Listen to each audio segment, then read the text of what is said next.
So before I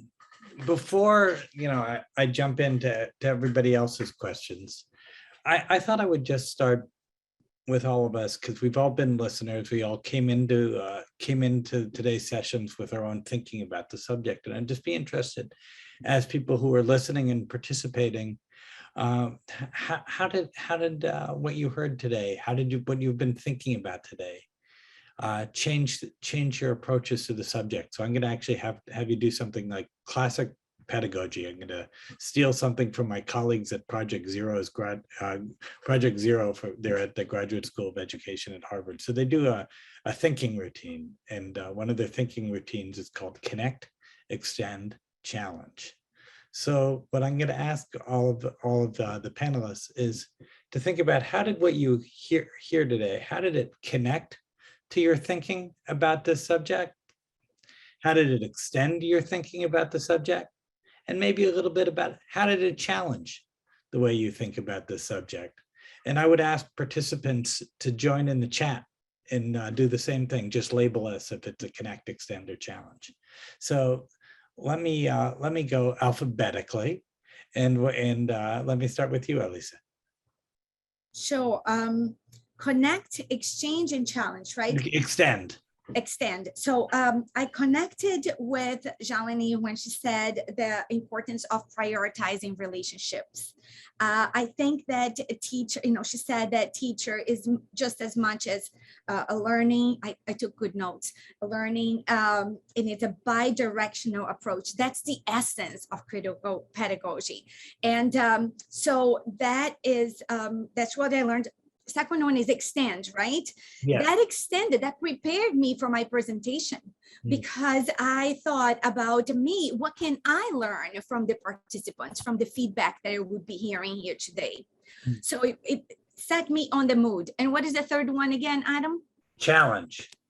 Ooh, how I was challenged.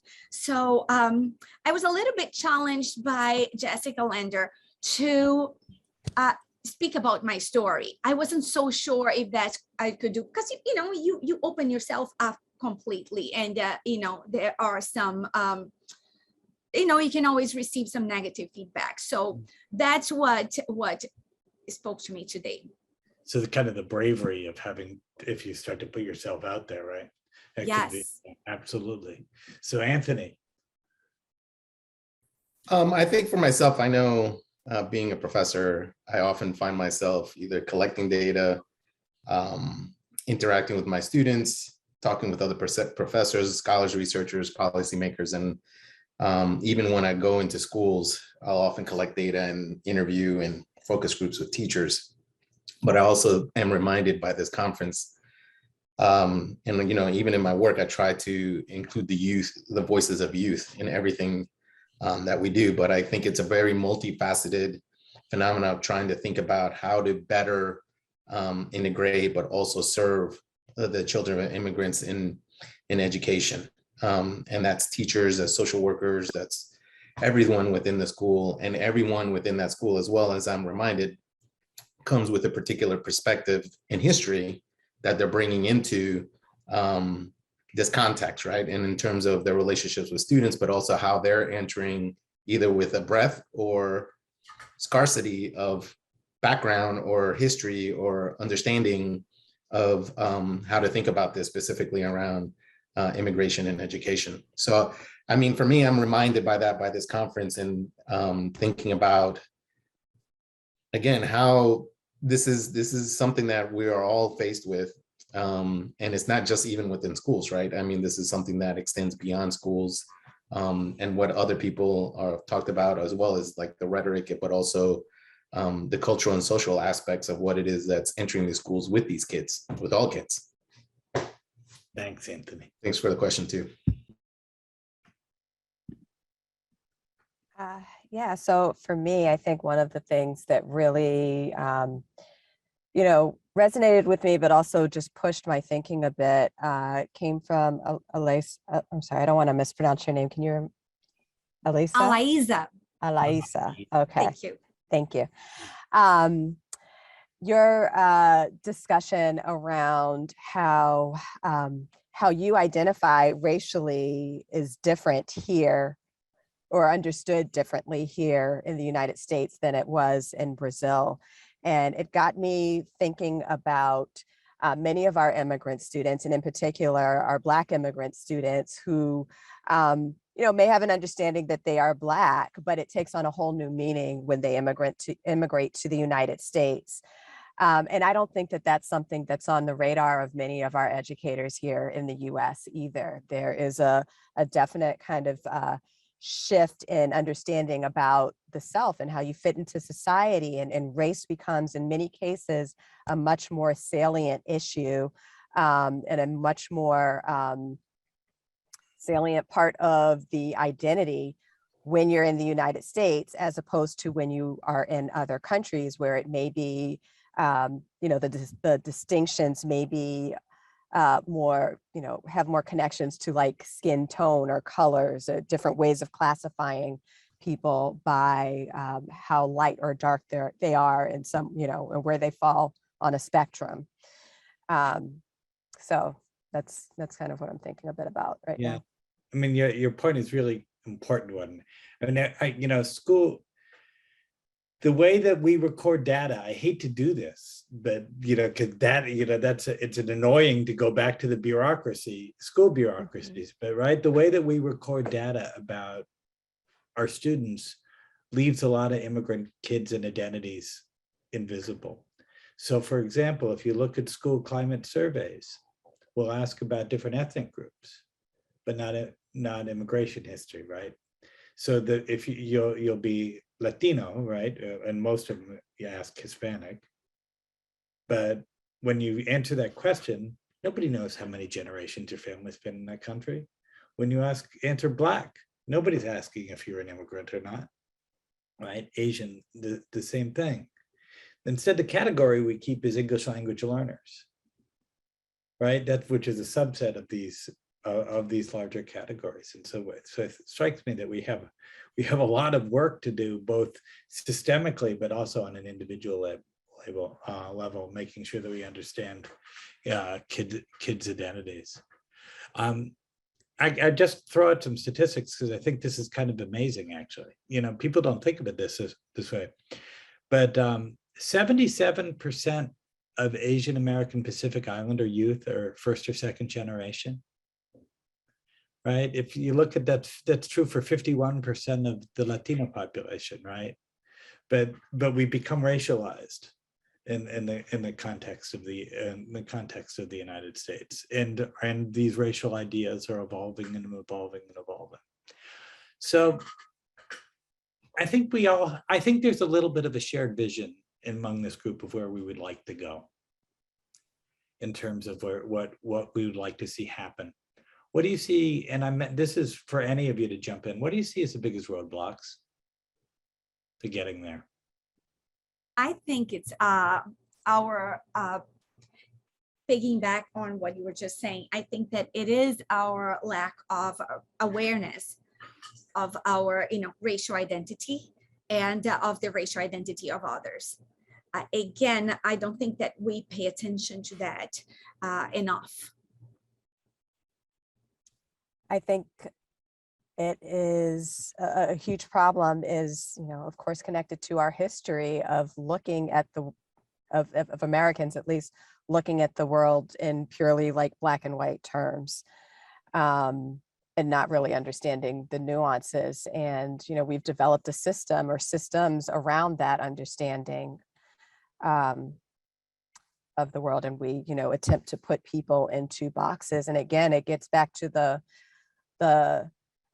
thing that we need to do, the challenge of, understanding people is not just kind of like part of a broadly conceived group that's based on like some, understanding of what a culture is or what a racial group is. And it really is like, we have to understand that people have these very nuanced experiences, backgrounds, realities that, can't always be typified in an easy way. sorry to interrupt you, but how wonderful it would be if teachers would take this challenge and make it part of their lessons, no matter what we're studying, right? It can be used in math, English, social studies, and science. I think for me, it's hard for me not to think about how it intersects with socioeconomic status. I mean, most of the kids that racial ethnic minority students, children of immigrants, immigrant youth, attend schools that are underserved and under-resourced. And then the teachers that are working at these schools are often under-resourced, underpaid, overstrained. And to me, it's hard to think about when I go into these schools and not to recognize the serious challenges in terms of resources. And just even though the intent and the motivation is there, there are real serious barriers towards even accessing supplies and materials and even access to professional development courses, right? Like for teachers in terms of being able to learn more to serve their students better, right? They just don't have the resources to do that. So I think to me, that's what I often think about in trying to better serve the segment of the student population. Thank you, all of you, for those. I think that's really, really thoughtful. I mean, I agree with, Anthony is here just speaking. I agree with so much of what you've just said. So I think one of the challenges I think is that we know that a lot of educators go into education because they're mission driven, right? There's a lot of folks come in mission driven. And so how do we think about sustaining that mission? And, and making sure that people feel valued, feel treated as a professional, have places where they can learn, and then have the opportunity to take what they're learning and actually practice it, right? There's a real challenge because sometimes somebody's felt great, they've won and they've gone to learn, and then the system says, nope.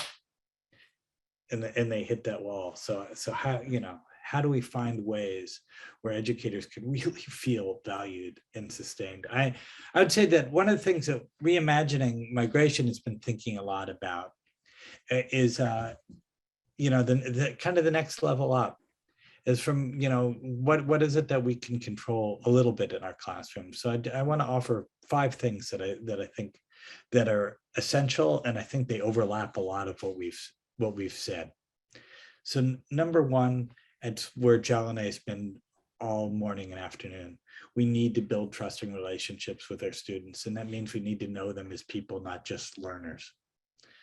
Number 2, and we haven't said this as much, although Anthony, you guys started to get at it a little bit in your presentation, we have to make sure our kids feel literally safe, right? Anti-immigrant bullying is way underreported. It's happening all over in schools. People talked about in February 2020, how build the wall was becoming the #1 bullying language in the country, right? So how do we make sure that the kids feel safe and know that educators have their backs, right? Because you can't study, you can't learn if you don't feel safe. And then number 3, I think we need to figure out how we're going to start teaching about these issues in a way that is that's constructive. So we're going to, so that means and we're going to have to find ways to tap into kids' identities, but we're also going to have to help them put those stories into a larger context, right? The larger narrative, so we can re-examine some of our associations. And as we do that, I think we got to make sure that we're sending messages of inclusion. So it's one thing to do it in the content, right? And then also how do we make sure that the diversity of our school population is visible? And visible in the routines of the school community, and visible in the conversations, it's visible in the handouts that we send home, in the holidays that we celebrate. And then how do we ensure that we're all recognizing that part of the culture of educational professionals is that we have to learn and grow all the time, because this year's students is not going to be the same as last year's students. And that's really, really hard. It's really hard. So I offer those as an opportunity, it's some of our thinking, but I'm also interested in Anthony, the rest of y'all. What would you add? What would you nuance on what I just said? Rip me apart. I think for me, I think about one of the first projects I was working as a graduate student in a school district, and it was a school safety center, and called us in and tried, and we were working with that school district, and one of the schools had a quote unquote truancy problem. And we went in, and what was clear was this was a truancy problem, quote unquote, on the Latino students, were predominantly either first or second generation immigrants. And what had happened over the prior 2 weeks is these raids of factories for undocumented workers. So a lot of these parents were being detained. A lot of them didn't speak English, and a lot of the kids were missing school because they were the translators, they were the English speakers, and they had to represent their parents who were being detained. Mm. And that's why they were missing school. And I think for me, all of us can project or tap into our own biography and think about this is how, let's say, student teacher, the kinds of lives that their students have to endure and go through every day. And we project our own experiences onto that. And I think it's really important to empathize and kind of relate of the different experiences and the unique challenges that the children of immigrants, just to go to school every day. I mean, there's tons of reports and research that talks about even how to navigate and the ways that they go to the school to avoid surveillance and the idea of law enforcement potentially because of fear of either their own documentation standards or their parents, or even just the threat of being potentially deported, right? So that's what I would I often think about in terms of my own work and moving forward, that it's the lives of the children of immigrants on the way to go to school, the pressures that they have, the expectations they have are very distinct and unique from a lot of other segments of the student population. Yeah, Corolla Suarez Orozco is one of Reimagining Migration's co-founders, and she's taken a lot of work by a psychologist named Yuri Bronfenbrenner, who talks about the ecological environment, how the ecological environment shapes our lives. And she's done, you'll find a number of chapters that she's written, taking a look at what is the ecological environment that surrounds an immigrant kid's lives, and how does that shape their development. And I think a lot of us, if that's not our lives, it becomes invisible. And maybe I'll do this as a preview for tomorrow. There's a book what one of tomorrow's panelists has written named Emily Francis, which is, I had the honor of reading Emily's book. And it's a beautiful 8-chapter book where each chapter is a letter about one of her students and how it connects to her own experiences. And I think it's really powerful to start to think about, how do I, as an educator, understand my students' experiences within the context of my own experiences to make sure that I can support them best. Emily's book is brave. So that's like a 5-star recommendation, and maybe that could be some of the transition. So as we close out, a word, a thought that you want to make sure that everybody hears and takes away. I'm happy to go. I just want to kind of go back to like the question that you asked before, Adam, around like, is there anything to add or expand upon the 5 or so, to 4 or 5 different things that we need to do. And like I think that, you know, as you're naming these things, and you know, my mind defaults to like, this is work that we have to do with students. Like I also think about teachers, and I think about the need for teachers to be given space and opportunities to more fully explore their why. You know, why are they doing this work? What is their purpose here? What's their purpose, particularly within this community? There's a lot of work that needs to happen in teacher education, but also at like ongoing, like this is a continuous growth and learning opportunity that needs to happen for them throughout their career. So they need to do the identity work. They need to do the introspection. They need to, and this is something that I think you're primed to do, Adam, because you talk about this in some of your Reimagining Migration PDs that I've attended. Talk about how we all have a migration story, and understand, you know, how they came to be present, to live in this particular context, who in their personal histories, their ancestral histories, migrated to this land, if they did, and most of us did, and try and draw connections between that experience and some of their immigrant students. And once they have a better understanding of their why and their history and their purpose for being in the classroom, give them, opportunities to, explore their agency, contribute their voice, so that some of the things that they are expected to do are not top-down mandates, that they're things that are also, what they understand and know best, like about their students and about the way that, they want to engage as educators. So. Yeah, I mean, and you'll see, but when Emily speaks tomorrow, it's really what she's doing. She's so aware of her own story and that connection to her kids. More thoughts? Any final thoughts, Alaisa? I would like for teachers to think of their students and creating opportunities for them, but also think about what are they conveying in this process, and also to invite themselves to grow in different literacies. Thank you. Alaisa, Jalene, Anthony, and of course, Adam, thank you so much for joining us today. It was really a lovely experience having you here. And thank you for sharing all of your knowledge for free to all educators around the country. So a round of applause for our incredible speakers. Thanks for the invitation. It's been a Thank you privilege. for having us. Thank you. Always an honor to be with you guys. Be well.